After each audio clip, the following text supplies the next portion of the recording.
നമസ്കാരം.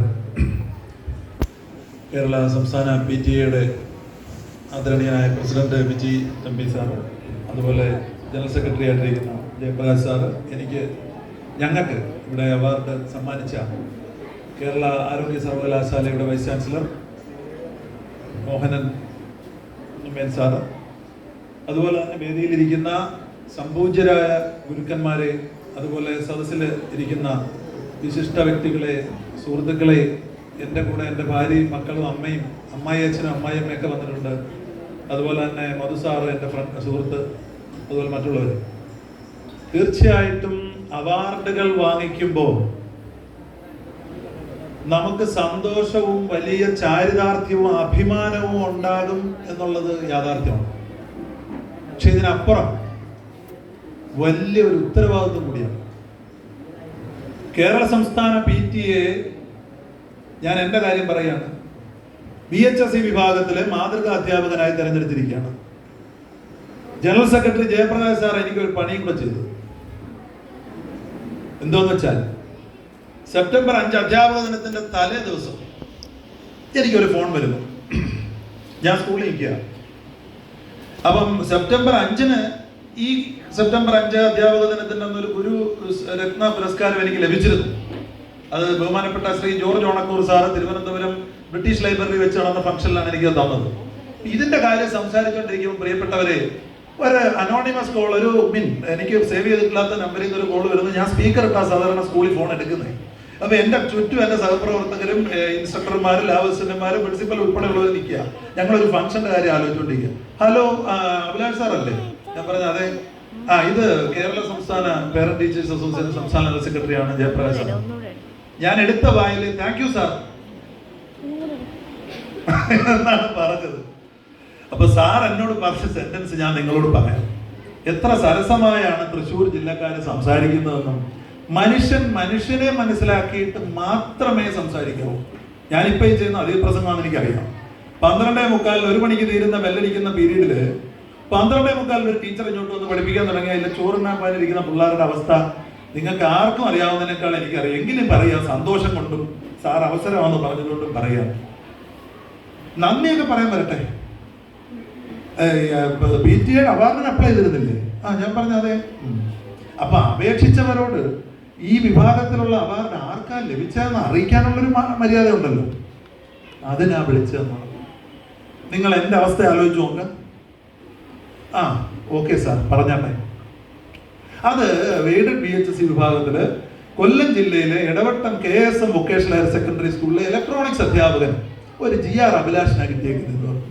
ഞാൻ പറഞ്ഞ് ഞാനാ സാറേ. ഞാൻ നേരെ സാറിന് അവാർഡ് എന്ന് പറഞ്ഞാൽ ഈ സുഖം കിട്ടത്തില്ല. സാർ എന്നോട് പറഞ്ഞ സെന്റൻസാ. അത് കഴിഞ്ഞ് പറഞ്ഞ സെന്റൻസ് സ്പീക്കർ ഇട്ട് എൻ്റെ സഹപ്രവർത്തകർ കേട്ടോണ്ടിരുന്നു എന്നുള്ളതാണ് എൻ്റെ ഏറ്റവും വലിയ അഭിമാനം. കാരണം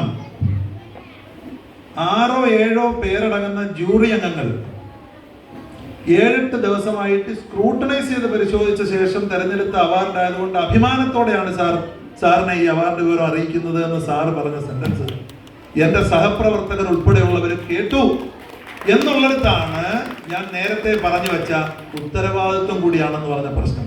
എനിക്കിനി സ്കൂളിൽ പോയി പിള്ളേർ എന്ത് ഇവിടുത്തെ ഭാഷയും കൊല്ലത്തെ ഭാഷയും തമ്മിൽ വ്യത്യാസം വരും, ഗുരുത്വക്കേട് കാണിച്ചാലും ചീത്ത വിളിക്കാൻ ഒക്കൂ? ഞാൻ വിളിക്കാറില്ല. നമുക്ക് കടുപ്പിച്ച് പറയേണ്ടി വന്നാലും വിളിക്കാറില്ല. മോനെ അങ്ങനെ ഒന്നും ചെയ്യാമോ? നമുക്ക് ക്ഷമയുണ്ട്. അപ്പൊ അത് ചെയ്യാൻ പറ്റുമോ? മാതൃകാ അധ്യാപക പുരസ്കാരമാണ് തന്നിരിക്കുന്നത്.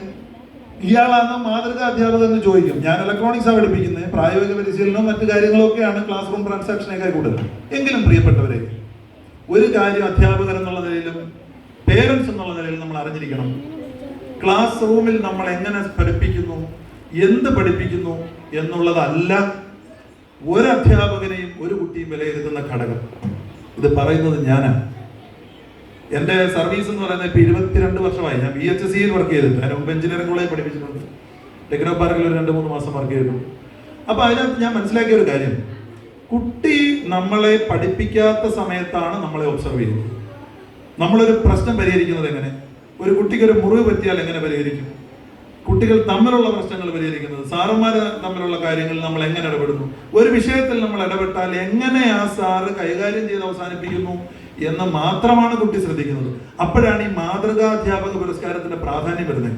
നമുക്ക് ഫ്രീ ക്ലാസ്സിൽ പോയി പഠിപ്പിച്ചിട്ട് ഓഫീസ് റൂമിൽ വന്നെങ്കിൽ സ്റ്റാഫ് റൂമിൽ വന്ന് കൈ കെട്ടിയിരിക്കുകയോ വേറെ ബുക്ക് വായിക്കുകയോ മൊബൈൽ നോക്കി ചെയ്യാൻ പറ്റത്തില്ല. ഇന്നത്തെ കാലഘട്ടം അതല്ല. ഉണ്ണികൃഷ്ണൻ സാറിന്റെ ഒരു കാര്യം സൂചിപ്പിച്ചു, വിദ്യാർത്ഥികളാണ് അധ്യാപകരാക്കുന്നതെന്ന് അദ്ദേഹം സൂചിപ്പിച്ചപ്പോൾ എനിക്കൊരു കാര്യം പറയാനുള്ളത്, 35 കൊല്ലം മുമ്പ് ഞാൻ പഠിച്ച കെമിസ്ട്രി ഈ 2025 കുട്ടികളെ ഞാൻ പഠിപ്പിക്കാൻ ശ്രമിച്ചാൽ അത് മണ്ടത്തരമാണ്. ആ കുട്ടിക്ക് എന്താണോ മനസ്സിലാവേണ്ടത്, അവൻ എവിടെ നിൽക്കുന്നു, നമ്മൾ അവന്റെ സാറാകാൻ അധ്യാപകൻ പഠിച്ചുകൊണ്ടേയിരിക്കണം. അതുപോലെ പ്രിയപ്പെട്ട രക്ഷിതാക്കളെ, ഇതൊരു അവസരമായതുകൊണ്ട് പറയാണ്, എല്ലാവർക്കും ധൃതിയുണ്ടെന്നറിയാം, എങ്കിലും 12ാം ക്ലാസ്സിൽ പഠിക്കുന്ന ഒരു കുട്ടിയുടെ അമ്മ അവന്റെ അമ്മയാകാൻ പഠിക്കണം. 1350 ക്യൂബിക് കപ്പാസിറ്റി ബ്രെയിൻ പ്രീഫ്രോണ്ടൽ കോർട്ടക്സിന് ഡെവലപ്മെന്റ് ഉള്ള കുട്ടിയുടെ മുമ്പിൽ 1100 ക്യൂബിക് കപ്പാസിറ്റി പ്രീഫ്രോണ്ടൽ കോർട്ടക്സിന് ഡെവലപ്മെന്റ് ഉള്ള അച്ഛനും അമ്മയാണ് നിൽക്കുന്നത്. നടക്കുന്ന കളിയല്ല.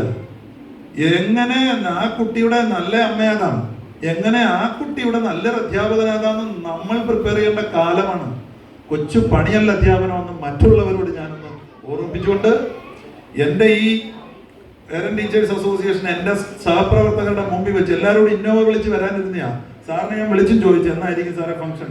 കാരണം ഈ സംസ്ഥാന ഗവൺമെന്റ് പിന്നെ NSS ക്യാമ്പുകൾ സംഘടിപ്പിക്കുന്നത് ഈ ക്രിസ്മസ് വെക്കേഷൻസിലാണ്. ഈ വർഷം അത് ഉണ്ടാവത്തില്ല എന്ന് പറഞ്ഞതാണ്. പക്ഷെ ദൈവം സഹായിച്ച് ഭാഗ്യത്തിനോ എൻ്റെ ഭാഗ്യത്തിനോ ഭാഗ്യക്കേടിനോ അവർക്ക് ആർക്കും വരേണ്ടി വന്നില്ല. എല്ലാ സ്റ്റാഫും NSS ക്യാമ്പ് നടക്കുന്നത് നിൽക്കുക. ഞാൻ ഇന്നലെയും രാത്രി അവിടെ പോയി പ്രസംഗിച്ചാ വരുന്നത്. അപ്പം അതുകൊണ്ട് അവരൊന്നും വന്നില്ല. മറ്റുള്ളവരും എൻ്റെ ഇവിടെ തൃശ്ശൂരുള്ള സുഹൃത്തുക്കൾ മാത്രമേ വന്നിട്ടുള്ളൂ. ഹൃദയത്തിന്റെ ഭാഷയിൽ പേരന്റ് ടീച്ചേഴ്സ് അസോസിയേഷന് നന്ദി പറയുന്നു. എനിക്ക് അവാർഡ് സമ്മാനിച്ച മോഹൻ സാറിനും അതുപോലെ PTA പ്രസിഡന്റിനും സെക്രട്ടറിക്കും പ്രവർത്തകർക്കും ഒക്കെ ഹൃദയത്തിന്റെ ഭാഷയിൽ നന്ദി അർപ്പിച്ചുകൊണ്ട്, കേരള പേരന്റ് ടീച്ചേഴ്സ് അസോസിയേഷന്റെ ഒരു മെമ്പറായി സജീവമായി ഞാൻ ഉണ്ടാകുമെന്ന വാക്ക് തന്നുകൊണ്ട് എല്ലാവർക്കും നന്ദി പറഞ്ഞുകൊണ്ട് ഞാൻ എൻ്റെ വാക്കുകൾ നിർത്തുന്നു. നന്ദി. സന്തോഷം. സാറിനോടുള്ള നന്ദി